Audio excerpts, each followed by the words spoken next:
আগামী 22শে জুন শনিবার অম্বুবাচী আরম্ভ। অম্বুবাচীর সময় দেবী দর্শন নিষিদ্ধ থাকে, ফলে এই সময়ে কামাখ্যা দেবীর মন্দিরের দ্বার বন্ধ রাখা হয়। হিন্দু শাস্ত্র অনুসারে এমন কিছু কাজ রয়েছে যা অম্বুবাচীতে করা উচিত নয়। শুনে নেওয়া যাক সেগুলি কি। 1. অম্বুবাচীতে ভূমিকর্ষণ ও বৃক্ষরোপণ নিষেধ, কারণ এই সময় ধরণী ঋতুমতী হয়। 2. এই সময় গৃহপ্রবেশ, বিবাহ ও অন্যান্য শুভ কাজ করা নিষিদ্ধ। এই সব কাজ করলে তা অশুভ ফল হবে বলে মনে করা হয়। 3. এই সময়ে কোনো বিশেষ পূজা রাখবেন না।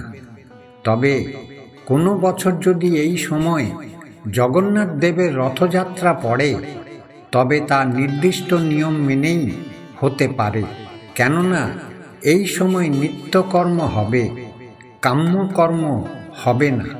রথযাত্রা নিত্যকর্ম। 4. যারা আদি শক্তির বিভিন্ন রূপ যথা কালী, দুর্গা, জগদ্ধাত্রী, বিপত্তারিণী, শীতলা, চণ্ডীর মূর্তি বা পট পূজা করেন, তারা দেবী মূর্তি বা পট লাল কাপড়ে ঢেকে রাখবেন। 5.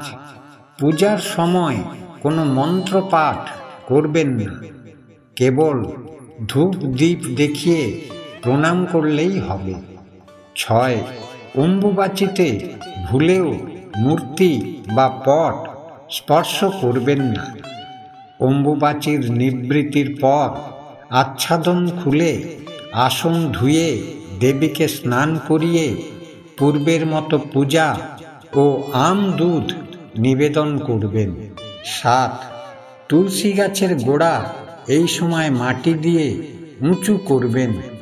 যারা শাক্ত মন্ত্রে দীক্ষিত তারা জপ করতে পারবেন, কারণ জপে কোনো দোষ নেই।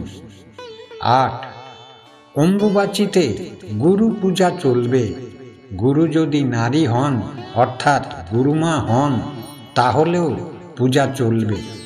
অম্বুবাচীর সময় যে কোনো সম্প্রদায়ের দীক্ষিত ব্যক্তিরা মেনে চলুন এই নিয়মগুলি, অত্যাশ্চর্য ফল মিলবে। 1.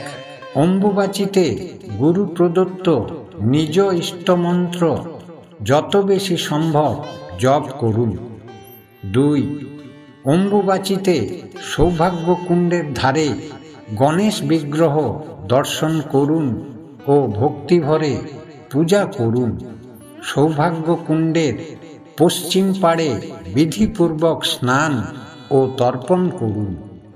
3.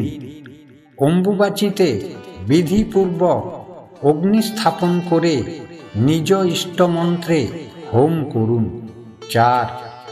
মধ্যরাত্রে কাঙ্ক্ষিত ফল লাভের জন্য মনে মনে প্রার্থনা জানান দেবী কামাখ্যাকে, এতে মনস্কামনা পূরণ হয়। 5. সর্পভয় নিবারণের জন্য আম ও দুধ সেবন করুন।